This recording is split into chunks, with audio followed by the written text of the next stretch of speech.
Thanks, Laura. I'm honored that you invited me to do this.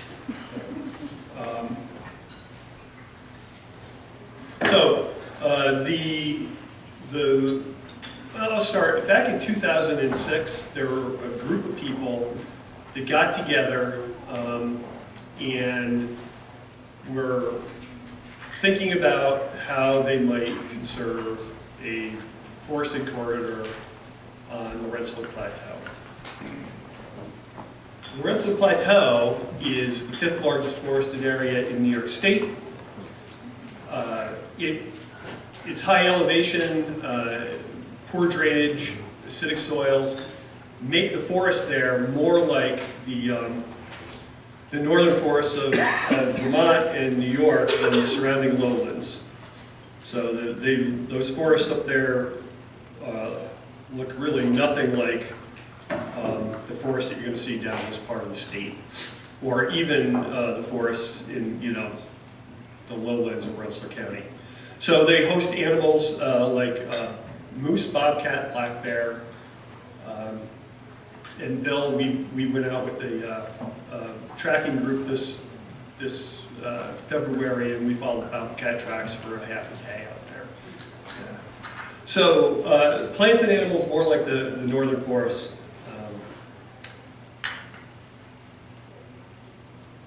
And I didn't know whether to leave this slide in, but I like it. So 450 million years ago, an arc of volcanic islands collides with the North American continent, and it creates the Taconic Mountains and the Taconic orogeny. And this layer of resistant sandstone that was formed in cataclysmic landslides of volcanic sand in deep oceanic trenches that was the 5th layer down, gets shuffled up to the top layer in the place where the plateau is, and it acts as like an island that the glaciers go around.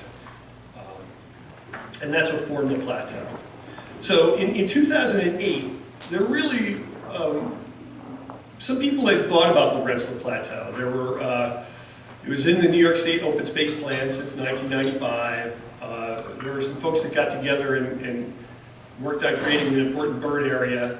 The Nature Conservancy had considered it as a priority in their work, but nobody was really paying attention to it.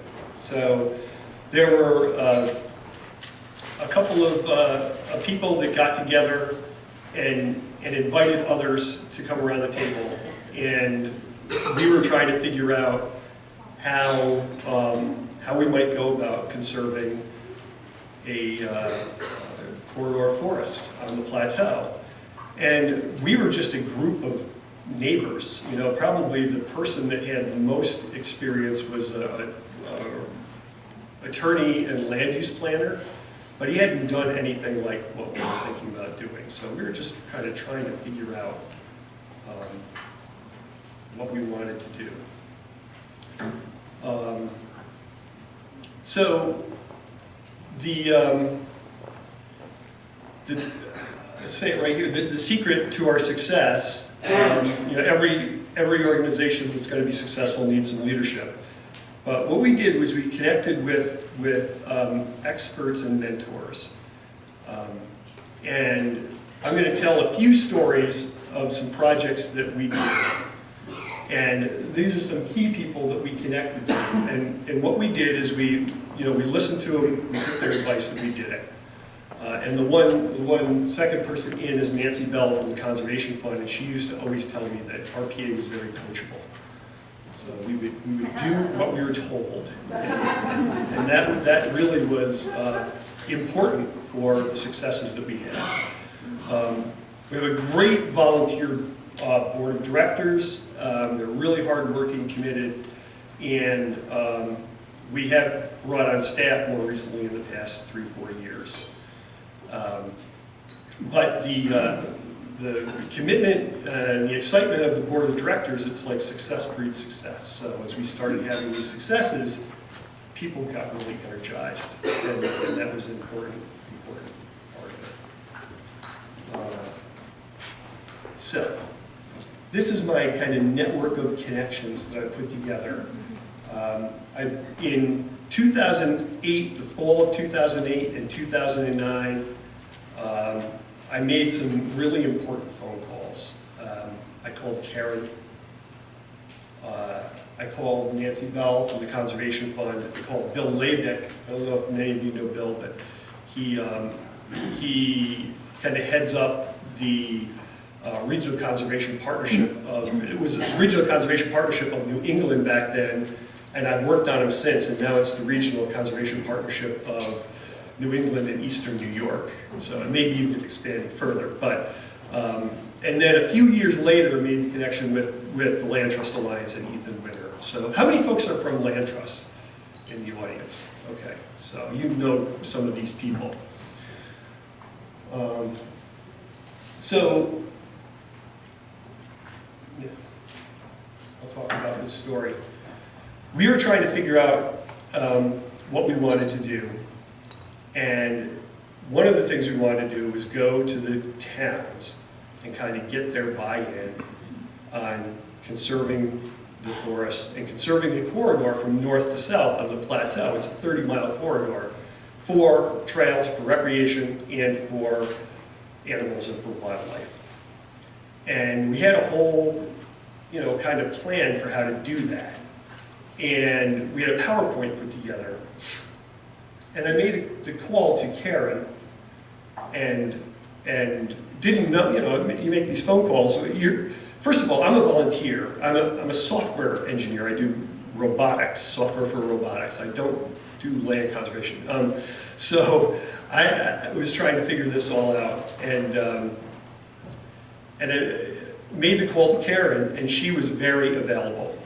And came right in and started giving us some advice. And it was really crucial advice. And we did a regional conservation plan.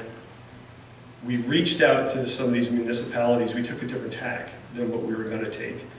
And when we first met with some of these town supervisors, I was hearing things like, well, I think I know what this is all about, and I don't want to have anything to do with it. Or, I'm a capitalist. We're going to have to see how it goes. Or, we don't want another Adirondacks here, where the landowners can't do what they want to do with their land. And we started getting them together, and we'd feed them dinner, and we'd spend a little bit of time giving them an update on what we were doing, and then we'd open the floor to them. And the first meetings were kind of edgy, kind of people were holding back and not really sure, about what this was all about. But now, the same meetings, people are sitting around the table, these are the town supervisors, and they are, let's do this and let's do that. And the person that said, I'm not sure about this, is now saying RPA is a yes group, and we love what you're doing. And the person who said I'm a capitalist is saying, RPA is so respected, and we're totally behind you. So for those land trusts out there, we had a New York State Conservation Partnership grant. It was a catalyst grant. One of the parts of that was to engage with the municipalities, and part of it included these dinners that we had. And I was writing the final report, and one of our measurable outcomes was that multiple towns would be working on a project about the plateau across boundaries before the end of the grant period, which was a very short period of time. It's only 2 years. And I was writing the final report, explaining why 2 years was not enough time to achieve that measurable outcome, but we felt like it would happen sometime soon. But before I submitted the grant, I got an email from Flora Fassel, the town supervisor of the town of Sand Lake, and she said, Jim, I just want to let you know that NASA, Sand Lake, and Post Hill got together and wrote a grant to the Hudson River Valley Greenway to do a branding project for the Rensselaer Plateau. So, and they asked us to help work on that, and that's the outcome of that there. And it's the towns that did that. They didn't, they just did it on their own, and they invited us in after. And they're doing other things like that. The meteorologists now are saying Rensselaer Plateau instead of Rensselaer Foothills, because 7 of the towns got together, wrote a letter, and all signed the letter saying, please start calling it the Rensselaer Plateau. And they're very much involved in what we're doing.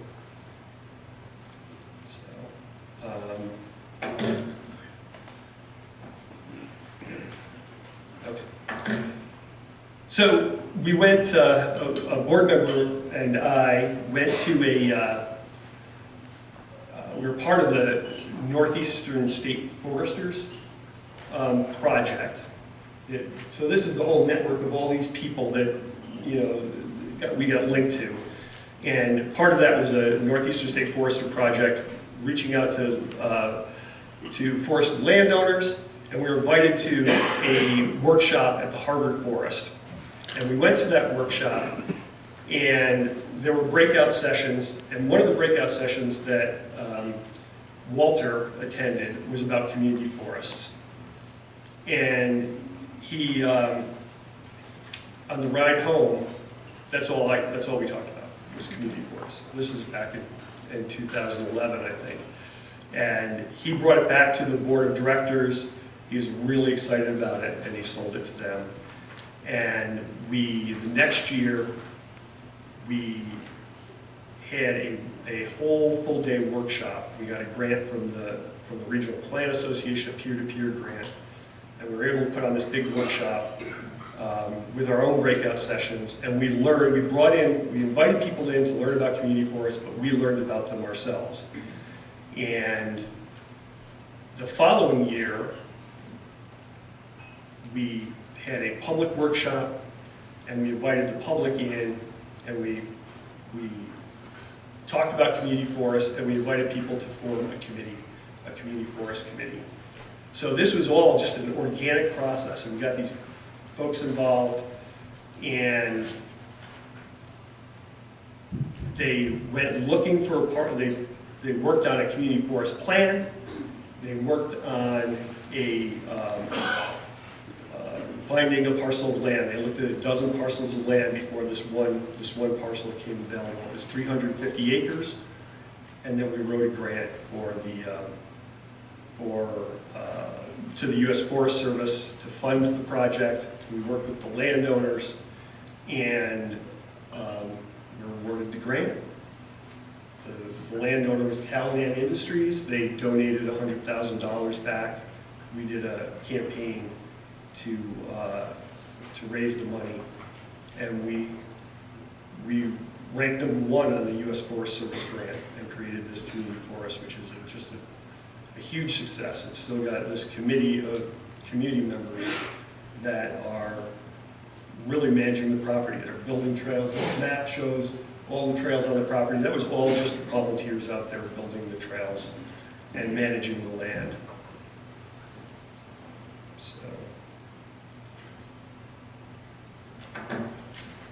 So the next one, in 2008, I also made a call to Nancy Bell at the Conservation Fund, because their Coe Forest Products, which owned about 10,000 acres on the plateau, were selling their land. And we weren't even an organization back in 2008. We incorporated in October. So in February, I made that call, and we were still just a group of individuals. And had never even knew that we could do a project as big as that.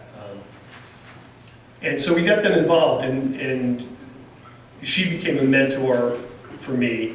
And then the other thing that happened was I went to the RCP gathering in Wells, Maine, and there was a presentation up there by the North Quabbin Regional Landscape Partnership. They talked about putting together multi-landowner, multi-parcel, big conservation projects. And it was fantastic. And I asked them if they would come back and present to our entire board. And those are, there was Jay Rascu, Lee Youngblood, and Sarah Wells who gave that presentation. And Sarah was, at the time, quite young. She was just an AmeriCorps intern. She had written a grant, a Forest Legacy grant that ranked #2 in the country. It brought in $4 million. So, you know, we were coachable, and she came in and they coached us on how to put together a project like that. And we took advice from them too, took their advice, and we pretty much replicated the project that they did. We approached landowners the same way that they went about it. We wrote the grant in a similar, we followed their advice writing the grant, and the grant was awarded it was FY16 grant, and it was a $5.5 million award. It was 15 different landowners and 12,000 acres of forest land conserved in a 12-mile corridor. And the conservation fund, so back to the start of it, the Coe lands with the 10,000 acres on the Plateau, they sold it to a TIMO, a Timber Investment Management Organization, back in 2008. But that project was in the works that whole time. The TIMO was going to resell. The Conservation Fund came in and they acquired 22,000 acres total on the Plateau, another 15,000 acres total in Rensselaer County, but other lands in Vermont and in Massachusetts. So we were the boots on the ground. We helped facilitate that project. And our group, that was a group of neighbors back in this time, 10 years ago, April of 2008, have now conserved almost 12,000 acres of forest land, $1 million projects, and we have another 2,500 acres that are in the queue, funded and to be conserved on the Plateau. And we've got other projects coming. So I started a timer up here so I could keep track of my time. And at one point, a window popped up on it, right? And I stopped it by accident, so I totally lost track. So, yeah. So I'm ahead of schedule, so that's good. We'll have more time for questions and answers then. So, here we are in 2008. Our towns are really on board and participating with us. We had our gala, our annual gala on Thursday night, and 4 or 5 of the towns, supervisors from those towns came to the gala. They've donated silent auction items, they've participated, they're just really our partners, and kind of, it's almost like a team now when we have those meetings. The landowners and the community are engaged. We had, big, I couldn't talk about everything, but big community engagement work throughout. Karen's going to talk a little bit more about that. And then now we have 2 community forests. They're both about 350 acres. And we're working, trying to help some other groups that might want to do community forests, because we think they're a really great model. We have a regional conservation plan, and we now have lots of people that are really paying attention to what we're doing. So I'm ahead of schedule, but that's what I have. Thanks.